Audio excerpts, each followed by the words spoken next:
Marketing Voices. Marketing Voices. Marketing Voices. O podcast de marketing e de experiência do cliente para você ter insights surpreendentes no seu dia a dia. Marketing Voices. Olá, seja muito bem-vindo. Esse é o mais novo podcast do Grupo Marista, Marketing Voices. E eu sou a Carol Cristo, a jovem aprendiz do Grupo Marista. Grandes vozes do marketing e experiência do cliente passarão por aqui, trocando ideias e debatendo sobre trending topics de marketing e experiência do cliente, para você definitivamente ter grandes inspirações no seu dia a dia. E não deixe de nos seguir, ainda tem muito conteúdo interessante pela frente, hein? Partiu? Marketing Voices. Marketing Voices. Marketing Voices. Nesse primeiríssimo episódio, o tema é gestão baseada em dados no marketing. Vamos conversar com duas profissionais sensacionais. A professora Miriam Mazo, que além de ser coordenadora da pós-graduação em Big Data e Marketing Intelligence, é também coordenadora do bacharelado do marketing da PUC Paraná. E a Raquel Rocha, que é gerente de planejamento e performance do Grupo Boticário. Sejam muito bem-vindas, é um prazer enorme tê-las aqui na nossa estreia. Bom, para iniciarmos, convido aqui a professora Miriam Mazo para falar um pouquinho sobre o Big Data. Tudo bem, Miriam? Seja bem-vinda. Oi, Carol. Antes de mais nada, muito obrigada pelo convite. Vai ser um prazer enorme conversar um pouquinho com você sobre esses temas de marketing tão atuais e que geram tantas dúvidas e tantas curiosidades. Professora, a gente sabe que o Big Data não é apenas uma ferramenta de volume de dados. Ele é, na verdade, um mecanismo de análise que nos ajuda e muito a ter insights importantes. Na sua opinião, qual a relação entre a gestão de dados no marketing e a experiência do cliente? Esta é uma excelente pergunta, Carol. Mas antes de começar a responder, eu acho bem importante trazer aqui o conceito do que é marketing, pois muitos acreditam de forma equivocada que o marketing é apenas comunicação, ou a divulgação do produto, ou todo o trabalho feito em redes sociais, mas com foco apenas na divulgação. E é bem importante entender que marketing, ou mercadologia, como também é chamado, nada mais é do que o estudo do mercado. Então é o profissional de marketing que é responsável por todo o planejamento estratégico referente a um produto e serviço. E é ele que, por meio de dados e pesquisas, que irá definir o preço de um produto, o local de venda mais adequado, as características desse produto e, por fim, também a forma de comunicação. Então, quando a gente fala em decisões estratégicas ou planejamento estratégico, não temos como tomar uma decisão alguma sem ter dados que possam ali nos nortear para tomar essa decisão. E é aí que entra o Big Data, nos fornecendo uma base extremamente importante e robusta para os diversos tipos de cruzamento de dados que vai gerar informações dos mais diversos tipos. Tá, mas aí você me pergunta, né? E a experiência do cliente, como é que fica? Qual que é a relação?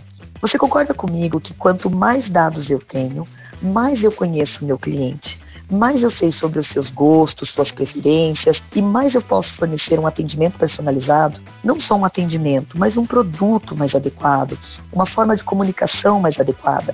Colocar esse produto disponível na hora, no formato que esse consumidor deseja. Ou seja, é por meio de um Big Data e do cruzamento desses dados que eu consigo entender melhor esse cliente e fornecer um produto ou um serviço bem mais adequado ao seu perfil. E também fornecer informações para outras áreas para que possam melhorar toda a experiência que ele tem com uma empresa como um todo, não só para aquele produto ou serviço. E como falamos de gestão de dados, você poderia comentar a importância de monitorar os KPIs, ter um bom plano de ação e priorização das decisões? Sim, Carol, muito importante. E aqui vem outra definição, né, da questão dos KPIs, o que seria isso? Para quem não conhece, é o que a gente chama de indicadores chaves de performance. São aqueles indicadores que nós vamos olhar com muita atenção e monitorar mês a mês, semana a semana, dia a dia, hora a hora, minuto a minuto, depende do indicador que a gente define, né?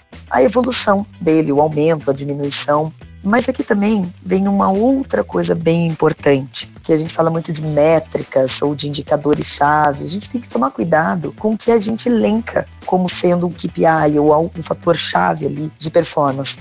Existem algumas métricas que a gente chama de métricas de vaidade e outras que a gente chama de métricas de performance. A métrica de vaidade, ela vai me trazer um número absoluto, mas ele não está ligado à estratégia ou não tem um fundamento estratégico por trás dele. Então, um exemplo bem comum que a gente costuma dar, imagina a seguinte situação, eu estou lá, número de cliques. Eu estou olhando quantas pessoas clicaram, mas ela clicou no meu link ou ela deu joinha. Às vezes esse número, de forma isolada, ele não quer me dizer nada. 2.000 pessoas clicaram, deram um joinha, deram um like. Tá, deram um like, mas isso converteu em alguma coisa?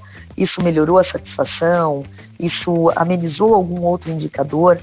Então, apenas a métrica por si só, ou um número por si só, ele não me diz nada. E aí sim que vem o que a gente chama de métricas de performance, aquelas que estão ligadas aos meus objetivos, a um plano estratégico. Então, quando você tem um bom plano de ação, né, você está priorizando ali quais são os indicadores que você vai analisar, não só pelo número em absoluto, mas porque ele converte algum tipo de ação, você tem indicadores mais robustos, mais fidedignos, e você tem uma análise estratégica por trás melhor embasada também. Certo, e a gente não poderia encerrar essa conversa sem falar um pouco sobre o marketing digital. Quando ele chegou, seu grande diferencial era mensurar cada passo, cada ação, saber os acessos aos sites, cliques em banner, engajamento no Facebook Ads. Mas e o marketing por dados? Qual é a sua grande diferença? Quando se fala em marketing digital, me vem em mente uma fala da Marta Gabriel, quando ela diz que não existe marketing digital, mas sim marketing no contexto digital. E é bem isso. O contexto digital nos trouxe diferentes formas de monitorar o comportamento do consumidor com ferramentas inovadoras para aquela época. Então, hoje, nós não precisamos ficar apenas restrito a esses tipos de mensuração.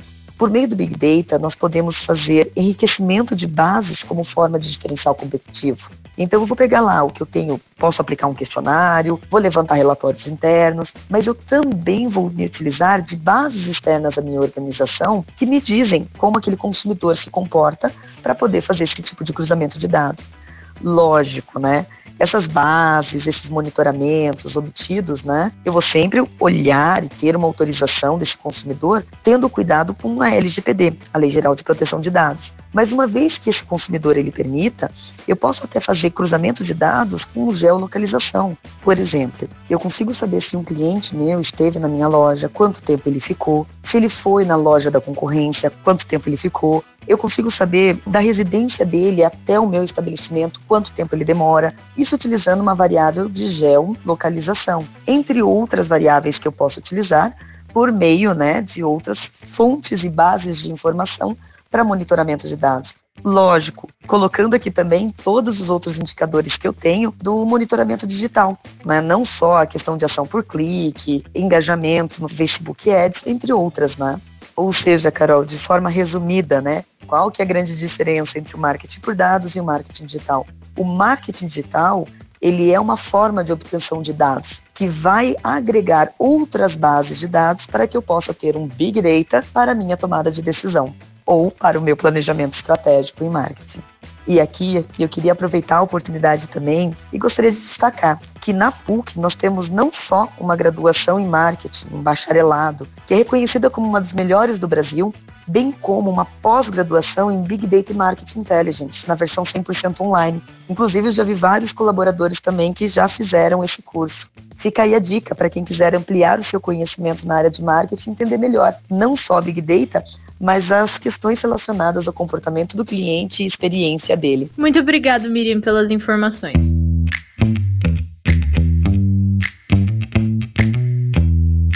Bom, e agora, para continuar nosso papo, vamos falar com a Raquel Rocha, a nossa convidada do Grupo Boticário, para conversar um pouco sobre como é a gestão baseada em dados no Grupo Boticário. Olá, Raquel. Bem-vinda mais uma vez. Oi, Carol. Eu agradeço aqui pela oportunidade de poder dividir os conhecimentos com vocês. Espero contribuir aqui com o crescimento e desenvolvimento profissional de vocês. Eu aqui agradeço por aceitar nosso convite. Bom, hoje, com um público cada vez mais exigente e um comércio cada vez mais criativo, conquistar os clientes não deve ser uma tarefa nada fácil. Exige um alto nível no atendimento, não é mesmo? Pensando nisso, conta aqui pra gente como a inteligência de dados apoia nas estratégias de marketing do Boticário. Na comunicação, as estratégias elas são sempre muito voltadas ao público-alvo, de acordo com o que a gente quer nos comunicar com aquele consumidor. Depende muito do momento que o consumidor está vivendo também, né? Então, nessa frente, a gente fala sobre vários prismas. Então, por exemplo, na mídia online, a comunicação é muito voltada para o consumo de produto dos clientes mais digitais. E aí também na mídia online a gente tem muito mais flexibilidade para manobras mais táticas, mais emergenciais. Enquanto que no offline, o planejamento ele é feito com quase 1 ano de antecedência. Então é planejada toda a mídia offline, o investimento que é feito, como que vão ser as vitrines, como que vão ser as campanhas de TV, qual vai ser o tema principal daquele período do ano. Então ela é muito mais engessada, mas a gente sempre procura entender qual é o consumidor que a gente vai atingir com aquela campanha. Independente de ser online ou offline, os dois vão sempre convergir para um mesmo momento e elas vão falar de diferentes maneiras sobre a mesma coisa. E você poderia contar também os desdobramentos, bastidores de alguma campanha de comunicação em que os dados de marketing foram indispensáveis para que a experiência do cliente fosse além do esperado? Em relação à mudança e bastidores de comunicação que você cita ali, a gente teve um momento muito delicado recentemente agora no país, né? Não no país, mas no mundo todo, que foi a parte da pandemia do Covid. Então, boa parte do nosso business era sobre o presentear. E aí a gente precisava ressignificar o consumo dos produtos do Boticário, que não era só sobre o presentear, né? E aí a gente não queria fazer com que isso parecesse um oportunismo, porque também não era realmente sobre levar beleza para quem a gente acredita, né? Que é levar beleza para todo lugar. E aí a gente teve que se adaptar e adaptar nossas campanhas para que o presenteável ele ficasse muito mais voltado para o autocuidado, para o uso próprio e para trazer um pouco mais de alento e conforto para as famílias que estavam em casa, né? Então a gente viu uma mudança aí de comportamento do consumidor e a gente teve que fazer uma mudança nas nossas campanhas, nas nossas promoções, e a tomada de decisão foi muito mais voltada para o contexto macro e a gente entender que o consumidor estava mudando e a gente só entende através do mapeamento de dados. E aí, através do mapeamento de dados, que a gente conseguiu fazer essas alterações, tanto em comunicação quanto na nossa grade de promoções. E foi isso, mas acho que o grande momento que a gente viveu foi de mudança de rotas, que foi esse, assim, sabe? Que conecta bastante com aquela primeira pergunta que a gente estava comentando ali, né, Carol? Que é muito sobre o quanto que a gente consegue ler os cenários, o quanto que a gente consegue transformar a leitura de cenário em dados e o quanto que a gente consegue transformar as nossas campanhas de marketing, a nossa grade promocional para um novo momento mais adequado. Então a gente também saber ser esperto e tomar umas decisões assertivas. Muito obrigada, Raquel. Com toda certeza você trouxe grandes inspirações para todos nós. Imagina, eu que agradeço a oportunidade de poder contribuir com o desenvolvimento de todos aqui. E esse foi o episódio de estreia do Marketing Voices, o podcast de marketing e experiência do cliente do Grupo Marista. O Marketing Voices é uma iniciativa do projeto Universidade do Marketing. Realização Grupo Marista.